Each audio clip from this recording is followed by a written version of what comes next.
Welcome everybody. My name is Sergio Salinas. I've been working in Partner Hero for 3 months now. I started in January. And I've been asked to do the hard decisions presentation with you. This is my second time giving it, and I really hope that you like it. So, decision making. This is what I've been talking about. We have to make our own decisions over here. We are encouraged to do so. We are encouraged to make these decisions, and we're not always going to be making the right decisions, and that's something that hard decisions are characterized with. Many people actually find that when they're presented with a hard decision, they decide not to do anything, and this is a decision as well. Not to do anything, just waiting for the problem to fix itself or waiting for someone else to fix it. And that's a great difference between a decision and a hard decision. So can anyone give me an example of a hard decision that they have to made, particularly in the job or maybe in your personal life? I took the hard decision to not go to dinner this weekend. Okay, that's perfect. It was hard. Okay, that's Bad. completely valid. Okay, so we are presented with hard decisions a lot of times in our life. Some of them are harder than the others. For example, I'm like starting a diet right now, and I had to go get lunch, and I was like, I had such like a craving for wingers, for chicken fingers, but I was like, I cannot do this. I cannot do this. So I went to buy a salad, and that's a hard decision because I had to think about it. I had to mentalize myself with I have to keep on my diet. It's So actually harder to decide not to eat than yeah, exactly. But deciding when you're on a diet. also a And- decision. I Yeah. almost cry when you said that. Well, yes. Valid. So this is one kind of a hard decision. I mean, it took me some effort to make myself do this because I could have been like, oh, it doesn't matter. I'm just gonna eat what I want. But there's some other decisions that are harder, and they're going to impact a lot the people that are going to be around you. For example, if you're offered, if you're here in San Pedro Sula and you're offered a job in Tegucigalpa, and you know that your job in Tegucigalpa is going to be better, that maybe you'll get a raise, you'll be of more significance to the company, you want to grow on the company, but you have to go to Tegucigalpa. So it's a hard decision. Why? Because maybe you have a girlfriend over here, maybe you have your family over here, and you don't want to leave them. Maybe you've never left them, and this is the first time that you're going to make your life for yourself. So you have to think a lot about what are you going to do, because you're offered and your boss says like, okay, I can give you 3 days for you to think about it. Because everyone knows that these kinds of decisions are hard and that we need time to process them, to think about them. And we have to have the skills of a good decision maker so that we can make our best choice. As I said, sometimes there's not a right or wrong decision, just a different path that you took. And well, one of the first things that you have to have is self-confidence. Without self-confidence, you're going to be like, oh, I'm going to do this because my dad tell me so, or I'm going to do this because I'm really pressured, or I don't really want to go to Tegucigalpa because I don't like the city, but I have to go because my boss is giving me this offer. So this has a lot to do with self-confidence. You have to be confident on yourself and know what you really want. And you need to know where are you heading, what do you want to accomplish. And when you're self-confident, you're going to make these decisions by yourself, and that you're not going to be like, you made the decision, you're already in Tegucigalpa doing your job, and you're not like going to be like, oh, I so regret coming over here, I didn't want to come, I just came because of my parents. And this is what a lack of self-confidence could get you. Also, the ability to be analytical. You have to think about everything that's going to be involved in this decision that you're going to make. You're going to live in a new city, or you're going to have different responsibilities. There's a lot to think about when you're making your decisions. Maybe you're offered a different job in the same city, and you have to think about, do you want to quit my job?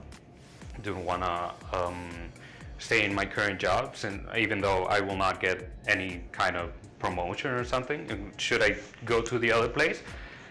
And you have to be analytical about every factor that's going to be involved in your decision making. Research. This is something that I value a lot when making a hard decision. Sometimes you can be presented with what? You have to decide, maybe you have to buy a car and you don't know what kind of car you want. So you go to the agency and, I don't know, Ford Motors, and you see all these cars, you see a Ford Explorer, you see a Ford Ranger. Every one of them has different characteristics and you need to make a decision. So you have to think about the paths that other people have taken. Because when you're presented with a new decision that you've never been in this way, in this path before, you have to go and say, do you want to go with A or do you want to go with B? But what happens, what I like to do is to ask other people that I know that went through it, a similar path. Like, I don't know, my dad owns a Ford Ranger, but I do not like the Ford Ranger. I like the Ford Explorer. And I'm like, Dad, why did you choose the Ford Ranger? Why not the Explorer?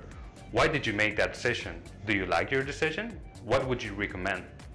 It's important not to think that you're going to go through the same way that they did, but many times we find that it's not only A or B, but we have a C. Or maybe we have an A and then it switches to B, and then went to A, then to C again. And this is a path that another person has taken before you.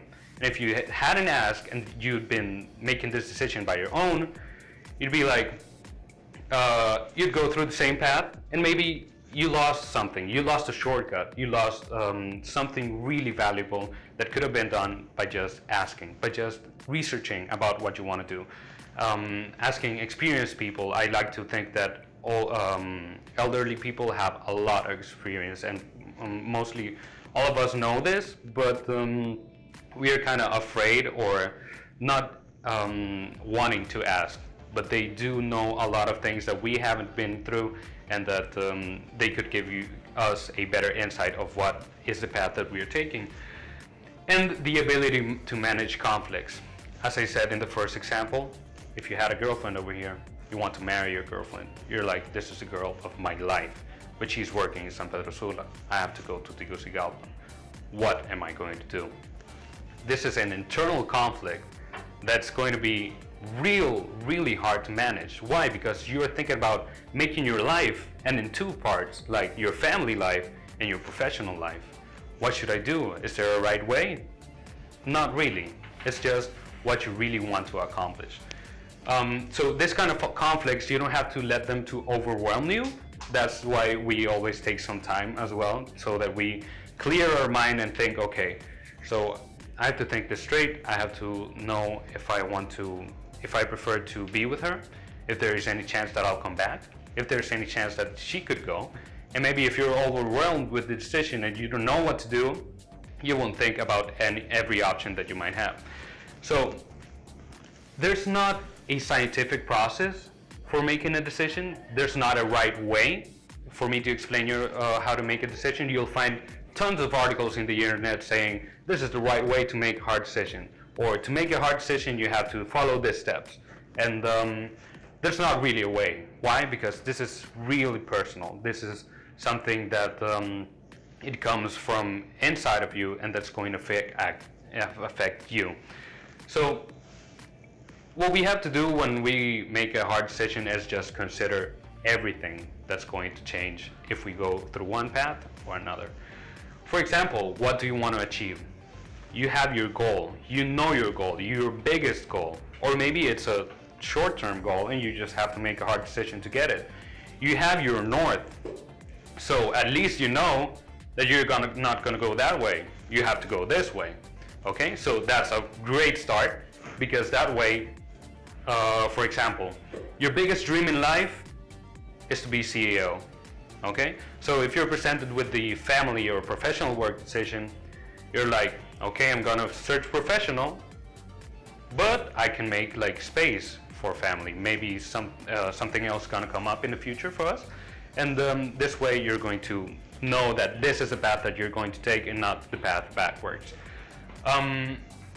How are you going to make it happen? Like, maybe the paths that you're going to find, one of them is smooth.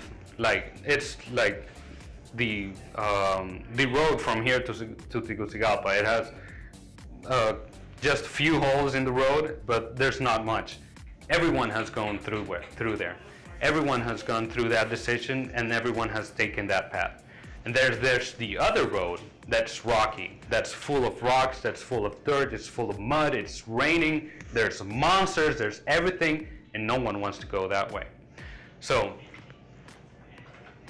how are you going to make it happen? Do you maybe want to find a shortcut? This is where the research comes in. When you ask someone else, have you gone that way? Do you think that way is better? Do you know someone that has gone that way? So it's really difficult to think about all this stuff and knowing that you actually have to make the decision and not just think about it. So you should think about the things that you can do, what other people can help you do, and what you cannot do. Because if you're presented with a decision that you know you cannot do, I mean, like, look, you have to lose 10 pounds in 2 days. It's impossible. You can't do that. And you're just like, okay, I'm just gonna eat wingers because I'm not gonna do that. Lipo, yeah. And something I value a lot as well is who will be impacted by the decisions you make. We all have our loved ones. We have people that are close to us, people that are going to be affected by the decisions that we make. Sometimes we do not notice it. And what I usually do is that I ask these people, like, look, I have the decision to make. You're going to be affected directly. It's not my fault. I'm sorry. I'm sorry, I love you so much, but this is something that's going to affect both of us. So you have to ask them, what would you do, or how would you feel if I made this choice? This would also tell you a lot about the other person that you're talking to and that's going to be affected, because if they support you or not, well, that's something that's going to help you make your decision as well. And the same example again, going to Tegucigalpa and you want to marry your girlfriend. So it's going to affect her, it's going to affect maybe your future children, it's going to affect the family that you have over here. They won't see you as much. It's going to affect the people that are going to receive you over there in Tegucigalpa, because it's a new office. You don't know any of them, and you're going to a bigger, a bigger position than them. It's going to affect them as well.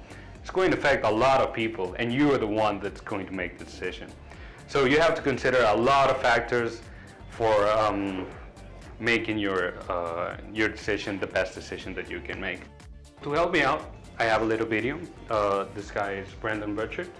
He's an author on motivation, you know, all these motivation books. I particularly do not. I'm not very fond of them, but they have a lot of wisdom in them. So, how do you make good decisions? Oh, this is a great question. First and foremost, make them sooner than you probably have been. People who usually say, well, Brendon, how do you make good decisions? They've been waffling so long on making important decisions in their lives that now they're in trouble. So now it's difficult to make a decision. It's usually easier to make a decision early on than it is later on. As more trouble and responsibilities and bad things pile up, suddenly we find ourselves behind, lots of people are mad at us, and now we gotta make a decision to placate or please a bunch of people. If you just made the decision earlier on, it would usually be great. And that also applies to our personal lives. It's like people who hit New Year's resolutions time, they're like, you know what? I finally decided this year to lose some weight. Wait, you decided this year? You're 50 and you're 50 pounds overweight. What took so long? If it's good, if it's a decision that's good for you, make it sooner. If you hate your job and it's terrible and it's awful, the decision is make a decision to leave sooner. Usually taking action sooner is better than later. I'm not to say, you shouldn't collect information, be judicious and conscientious. It's about collecting information, making right decisions, being really smart. But my gosh, our whole culture is in some kind of analysis paralysis now, where people are scared to make bold decisions for themselves, to take fast actions that really move their lives forward because they're scared of change. So I think most decisions, it's like, hey, make it. That's the way to make good decisions. Make it. Stop putting it off. Make the decision. Once you make it, stick to it. You know, try it, implement it, do it, see how it goes before changing or quitting so fast. Make that decision. I know you've got a decision in your personal life that you've been waiting to make. You've got a decision that you've been waiting to make it work. And often what we do is we put them off, and that waiting becomes avoidance. And avoidance feels great in the short term, but in the long term, it guarantees suffering. It only gets worse the longer you wait. Second idea is to make sure that you have criteria for how to make a decision. And criteria is usually pretty easy in decision making, and that is you kind of decide what's good for you, what's good for other people, and what would you want to be the general rule. Meaning this, if you have to decide, you know, should I move to Atlanta? Well, you decide first and foremost, is Atlanta right for you? Is Atlanta right for your family? Is Atlanta right for everybody? Would you recommend everybody live in Atlanta? No? Then probably don't go there. You know, nothing against Atlanta. Okay, this is just about you deciding, okay, I need to look at my decision making from three very different perspectives. From the perspective of what feels right and true and intuitively good to me, to what decision would support the people around me, my family, my friends, and to what should be the universal rule. If the whole world was faced with this decision, what should they do? Because it broadens your perspective out a little bit, right? It's that old thing of the paper test. If you've never heard about it, the newspaper test, it's about if your decision and what you were about to do was to appear in tomorrow morning's front page of the news or in some, you know, very popular person's news feed on Facebook, would you be proud of that decision? You know, think about it, setting up criteria for, you know, if somebody saw that decision, would you be proud of your choice here? Would it make you feel like, you know what, I followed what was right for me. I honored as many people as I could along the way. And I think this is in general a good rule for most people. If you can do that, then you're doing a great job in your decision making. And I would say the last piece, which is so important for people, is that as they're going to think about a decision, it's about collecting as much information as possible that is from informed people. You know, most of the bad decisions we made because we listened to the wrong person. Somebody said, hey, go do this. And we listened to them, and they weren't even an expert. They had no background. They didn't know you, your true heart, your true powers. They didn't know the topic area. It was just somebody you knew, and you listened to them. And often, a lot of the decisions we make that we regret later on, we acted without any information, or we acted with information from people who had no information themselves, meaning we weren't listening to or consulting any experts at all. And you know, there's nothing that you want to achieve in your life that someone hasn't already achieved. There's nothing that you're trying to overcome in your life right now that someone hasn't already overcome.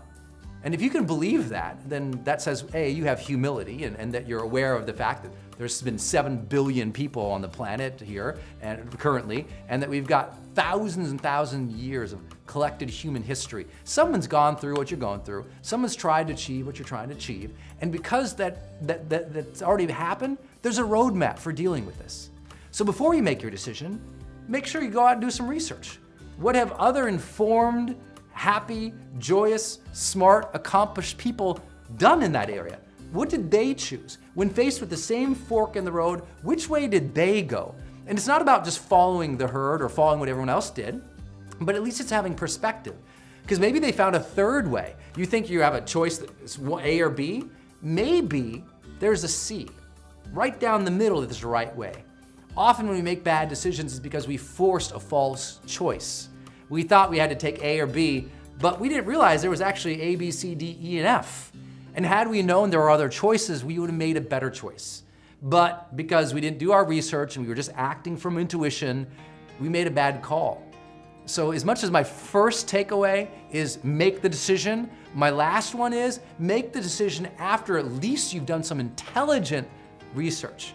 I know all this sounds common sense, but sometimes our common sense is not common practice. If you've made some bad decisions in the past couple months, sit down and say, why was that decision bad? Why did I make it? Was I in a hurry? Did I not set any criteria before I made that decision? Did I not do enough research? Because sometimes the best way to get better at decision making in the future is to look what we did with our decision making in the past. And that also applies to looking back in the past. What's some of the best decisions you ever made? I mean, decisions you're really proud of. What criteria were there? What results were there? Going back and analyzing, you're more successful than you realize, especially if you're a person who watches or listens to a program like this. You got your life, you're moving along. You're thinking about your life in intelligent ways. So give yourself some credit. What great decisions have you made in the past? Now let me end with this. What's the next few big decisions you need to make that you've just been waiting on? Is it starting a relationship or leaving one? Starting a new passion or quitting an old hobby? Is it doing something right for you and your family? Like, what is it? The next couple decisions that you should make. And go out, do a little research, set some criteria, and make this week the week you finally make that decision. By being more attentive to the decisions we have to make and the great decisions we made in the past and the bad ones, we can start to make better ones in the future. The more decisions we make in the future that are great for us, the more we start to feel what we call the charged life. About making good decisions, as I said before, there's not right or wrong decisions. You don't have to follow the path that everyone's been on. You have to think about yourself. What are you going to do? Because this is your decision. And Stephen Luke once said, you are the CEO of your own life. You are the one that manages your own life. So start making executive decisions today. Do that decision you've been thinking about, and just don't forget, make some research. Think about the people that are going to be involved. Have some self-confidence in yourself. Believe in yourself. That's really important. And since you are all already working here, I know that you've been presented with some hard decisions. Some were bigger than others. You will be presented with more. We're all in a way of making our own lives together, of forming what are we going to be on the future. And these decisions that we make today are the ones that are going to affect us in the future. And just don't be afraid to do them. Don't let them just hang in there for a lot of time. And well, I hope that at least this helped you a little bit. I'm no big expert on making hard decisions. I'm not a doctor. I'm not a professor. I'm just someone that wants to share a little bit of what I've been through. I've made some decisions that have changed my life a lot, and I think I'm pretty confident that I made things that I like. I like who I am today, and I don't know, just make your decisions the way that you want your life to be. Get your goal and know which path you're going to take. If you have any questions, any comments that are going to help any of us, you're free to share.